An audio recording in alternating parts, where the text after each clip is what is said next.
सो अब हमारे पास इसकी एक्सरसाइज है। Who were the members of Nimmi's family before the arrival of her baby sister. आपसे पूछा है कि निम्मी की छोटी बहन के आने से पहले निम्मी के परिवार में कौन कौन से सदस्य थे। इसमें आप लिखेंगे father, mother, grandmother, uncle and Nimmi. How many members are there in Nimmi's family now. अब निम्मी के परिवार में कितने सदस्य हैं? 6। How do you think the lives of Nimmi's family members have change after the arrival of the new baby. For example, how will Nimmi spend her day now? अब आपसे पूछ रहा है कि निम्मी की छोटी बहन के आने के बाद अब निम्मी अपना समय कैसे बिताती है। Playing with the newborn baby, अपनी बहन के साथ खेल कर। What new work will her mother do now? और अब निम्मी की जो मदर हैं वो क्या काम करती हैं? Looking after the newborn baby, वो जो बेबी है उसका ख्याल रखती हैं। There will be a change in the daily work of Nimmy's father and grandmother and uncle with the arrival of the new baby. Can you tell how? अब आपसे पूछ रहा है कि निम्मी की बहन के आने से निम्मी के पापा, दादी और अंकल के जो डेली टास्क थे उनमें बहुत ज़्यादा चेंज आ गया है। आप बता सकते हैं कैसे? इसमें आप लिखेंगे they will be looking after the new baby, they will be playing with her. इसमें आप लिखेंगे has a small, next question है has a small brother or sister been born in your home or in any house in your neighbourhood. अब आपसे क्या पूछ रहा है कि क्या आपका कोई छोटा भाई या बहन आपके घर या फिर आस पड़ोस में पैदा हुआ है। सो ये ऑप्शनल है, आप इसमें नो भी कर सकते हैं एंड अगर ऐसा है तो आप यस भी लिख सकते हैं। Yes, a baby boy is born to my aunty. So ये सारे क्वेश्चंस ऑप्शनल है। ये नेक्स्ट जो क्वेश्चन है हमारे पास, find out all about the youngest child in your home or in the home of a relative, then write when was the baby born. अब आपको क्या करना है कि अपने जो रिलेटिव्स हैं उनमें या फिर अपने ही घर में सबसे छोटा जो बच्चा है उसके बारे में जानकारी इकट्ठा करनी है। क्या बताना है कि वो जो बेबी है वो कब पैदा हुआ था। 2 months back. Is the baby a boy और अ गर्ल। क्या ये बेबी जो है लड़का है या लड़की? लड़का। How are you related to him or her. आप उससे कैसे रिलेटेड हैं? He is my cousin. Where was the baby born. और जो बेबी है वो कहाँ पर पैदा हुआ था? In the hospital. Who does the baby look born. जो बेबी है वो किसकी तरह दिखता है? He looks likes his father my uncle. What is the colour of his or her hair. अब आपसे पूछा है कि उस लड़के के बालों का कलर कैसा है? Black. What is the colour of his or her eyes. उनकी आँखों का कलर कैसा है? Brown. Does the baby have any teeth. क्या बेबी के पास कोई दांत हैं? No. What is the baby's length. जो बेबी की लेंथ है वो कितनी है? नेक्स्ट क्या है? How many hours a day does the baby sleep. एक बच्चा एक दिन में कितने घंटे सोता है? मोर देन 17 आवर्स, मतलब 17 घंटे से भी ज़्यादा। What different sound does the baby make. जो एक बेबी होता है वो किस तरह की अलग अलग आवाज़ें निकालता है? आंसर में लिखेंगे ही cries and makes various other sounds. Who does the baby stay with the most of the time. और जो बेबी है वो किसके साथ सबसे ज़्यादा रहता है? इसमें आप लिखेंगे हिज मदर, माई आंटी। नेक्स्ट है when Sering's father showed the letter to his family, how do you think the different members would have felt? जब सेरिंग के पापा ने बाकी फैमिली मेम्बर्स को अपना लेटर दिखाया होगा, आपको क्या लगता है कि जो अलग अलग फैमिली मेम्बर्स होंगे उनको कैसा महसूस हुआ होगा? Everyone was happy that Sering's father got promotion. सभी लोग बहुत खुश थे क्योंकि सेरिंग के पापा को प्रमोशन मिल गया था। At the same time, लेकिन तभी all were little sad too that he has to go to another city. लेकिन सभी थोड़े से दुखी भी थे क्योंकि उनको अपना घर छोड़कर किसी और शहर में जाना होगा। अब क्या है? What will change in Sering's family after his father's transfer? For example, who from Sering's family will live with his father at the new place? Which school will Sering go now? Will he have new friends? अब आपसे पूछ रहा है कि सेरिंग के पापा के promotion के बाद उनके फैमिली में क्या चेंजेस आए।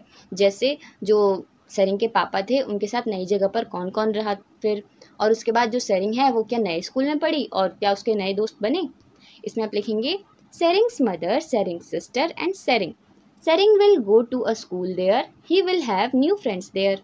Has anybody in your family move to a new place because of work. क्या आपके परिवार में कोई ऐसा है जो कि काम की वजह से कहीं और चला गया हो? Yes, my uncle. आप इसमें नो भी लिख सकते हैं। What do you feel about this change? We feel sad. Is there anyone in your class or school who has come to your school from another place? If so talk to him or her. क्या आपके class या school में कोई ऐसा है जो कि किसी और स्कूल से आया हो या किसी और सिटी से आया हो? और अगर हाँ तो आपको उनसे बातचीत करनी है। Yes, one girl came to our school last month. So ये ऑप्शनल है, आप चाहें तो इसे कर सकते हैं।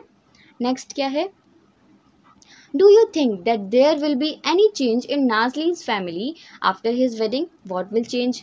क्या आपको लगता है कि शादी के बाद नाजली के परिवार में कुछ बदलाव आया होगा, और वो चेंज क्या था। Yes, there will be a new member in Nazli's family, she is Nazli's sister in law. हाँ, उनके परिवार में चेंज आया था क्योंकि उनके परिवार में एक नया मेंबर शामिल हो गया था। वो कौन थी, वो थी नाजली की भाभी। Think there will be changes in the home from where the new bride has come, what kind of changes. इसमें आप लिखेंगे Nazli sister in law stays with them as their family member and works for them. Next क्या है, talk to your mother and aunts in family, ask them about where they live before they got married. आपको अपनी mother, अपनी mummy और अपनी चाची से बात करनी है और उनसे पूछना है कि वो शादी से पहले कहाँ रहती थी। They lived with their parents, वो अपने माता पिता के साथ रहती थी। Who were the members in their families, इसमें आप लिखेंगे their parents, brothers, sisters. Has anybody in your family been married recently, who. क्या आपकी फैमिली में किसी की हाल ही में शादी हुई है, और वो कौन है। इसमें आप लिख सकते हैं my cousin sister had been married. What kind of special food is cooked? Vegetables, shahi paneer, basmati rice, dal and etc.